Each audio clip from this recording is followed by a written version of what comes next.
ప్రార్థన చేస్తే దేవుడు ఏం చేశాడు తెలుసా? ఆలకించాడు. ఏం కాదు, ఇంక వాళ్ళు వెళ్ళిపోయారు. ఎందుకు సూర్యుని ఆపేది, చంద్రుడిని ఆపేది యెహోషువ అనలేదు. అనొచ్చా అనకూడదా దేవుడు? అనొచ్చా అనకూడదా చెప్పండి? ఎందుకు ఇంకా వాళ్ళు ఓడిపోయారు, వాళ్ళు వెళ్ళిపోయారు, ఇంక మీ జోలు రారు, ఇంకేదన్నా ఉంటే తెల్లవారు చూసుకో అని చెప్పేసి అనుకోవచ్చు. సూర్యుడిని చంద్రుడిని ఆపమంటే అతను మనం విన్నాడంట దేవుడు. అతను మనం విన్నాడు అంటే మీకు ఎందుకు చెప్తానంటే, సూర్యుని చంద్రుని ఆపమంటే అతను మనవి విన్నాడు దేవుడు. ఆ మనవి వినగలిగినటువంటి దేవుడు, తన మనవి వినగలిగే స్థితి కలిగిన యెహోషువ ఒక మనిషి పాపం చేస్తే నిస్సహాయుడు అయిపోయాడు, చేతగాని వాడు అయిపోయాడు, ఏమి తెలియనివాడుగా మారిపోయాడు. పాపం ఏం చేసి తెలుసా? అంతటి శక్తిమంతుడిని, అంతటి బలాఢ్యుడిని, అంతటి వీరుడిని, అంతటి చెప్పడం వాగ్దానం కలిగిన వ్యక్తిని నిర్వీర్యం చేసేసి ఆయన చేతులు ఆయన బలాన్ని. పాపం అలాంటిది, అవిధేయత అలాంటిది. అర్థమైందండి? దీన్ని బట్టి మీరు అర్థం చేసుకోండి. దేవునికి స్తుతి కలుగును గాక. ఏముందిలే, నాదేముంది, చిన్నదే. ఏముంటుంది నాలో? ఏమిటో చెప్పండి. నాలో ఏముంది, చిన్నదే. చిన్న అబద్ధం కూడా ఆడుకొని ఉంటావా? చిన్న నిప్పే ఇంటి మీద, ఏది తాటెకిల్లు అయితే ఏముందమ్మా? చిన్నదే. ఏముంది, తగలబెట్టుద్దా లేదా? నేను ఎప్పుడు చెప్తాను, ఒక చిన్న సూది ఎవరికే? అపవాదికి. సూది అంత ఇస్తే చాలు.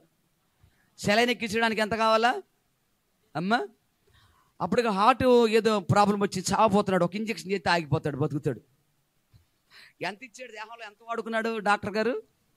ఒక సూది మోనంత వాడుకుని పొయ్యే ప్రాణాన్ని నిలబెడతారు. పొయ్యే ప్రాణాన్ని నిలబెడతారండి సూది మోనంత. అర్థమైందా? సూది మోనంత అపవాదికి దొరికితే ఏం చేస్తుంది? శుభ్రంగా పాడు. సూది మోనంత దొరికినా కూడా చచ్చే ఇంజక్షన్ కూడా చేస్తే ఏమవుతావు? చచ్చిపోతావు. మరి దేవుడికి ఒక సూది మోనంత ఇచ్చిన దేవుడు కూడా ఏం చేస్తాడు? మనం బ్రతికిస్తాడు, మనం బ్రతికిస్తాడు. దేవుడికి స్తుతి కలుగును గాక. ప్రైజ్ లార్డ్, హల్లెలూయా. ఒక్కొక్కరు ఆ సూది మోన కూడా ఇవ్వడానికి ఇష్టపడరు కదా, ఇష్టపడరు. నేను చెప్పినా కూడా కొంతమంది, అందరిని కాదు కానీ కొంతమంది అలా ఉంటారు. అట్లా ఏం కావాలి, సూది మన కాదు, మన దేహాన్ని దేవుని సమర్పించుకునేటువంటి జీవితంలోకి సాగి వెళ్ళాలి. నా దేహం నీ కొరకు, నేను నీ కొరకు, నా జీవితం నీ కొరకు అనేటువంటి ఏం కావాలా? ఆ విధమైన విధానంలో ఏం కావాలి? మనము సాగి వెళ్ళాలి. అది దేవునికి చాలా ఇష్టం. దేవుడు అంటాడు కదా, తన ప్రాణాన్ని పోగొట్టుకున్నవాడు ఎవరి కోసం? దేవుని కోసం దాన్ని కాపాడుకుంటాడంట.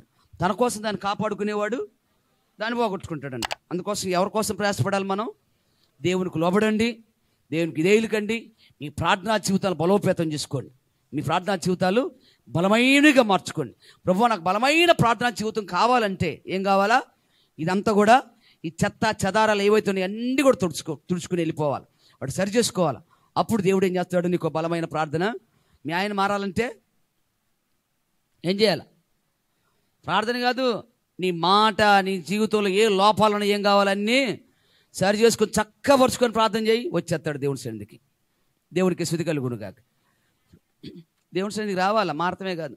మారితే దేవునికి చాలు అయినా అవి ఇచ్చారైనా అనుకుంటారు కొంతమంది.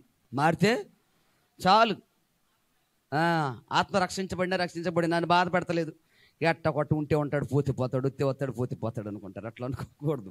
ఎక్కడికి వెళ్ళాలా? దేవుని రాజ్యాన్ని తీసుకుని వెళ్ళాలి. అందుకోసం ప్రార్థన చేయండి.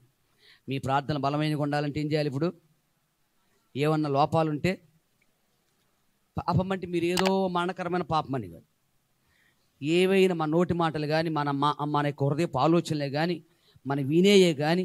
కొంతమంది ఏం చేస్తారు తెలుసా? ఏ పనికి మళ్ళీ ఎన్ని చెబుతూ ఉంటే వింటూ ఉంటారు. వినేసిన తర్వాత ఎందుకు మనకెందుకులే అవన్నీ, విన తర్వాత, వెనకముందు ఉండదు. వెనకముందు ఆసక్తి, వినాలి. విన్న తర్వాత మనకెందుకు సిస్టర్ అవన్నీ, మనకెందుకు అక్క, మనకెందుకు చెల్లె అంటారు. విన్న తర్వాత, వెనకముందు ఏం చేయాలా? ఎత్తుకోగానే స్టాప్ చేసి దేవునికి స్తుతి కలుగునుగా. అవి నా ఆత్మను చంపుతేమో నాకు భయం వేస్తుంది కనుక నా దగ్గర మాట్లాడకయ్యి.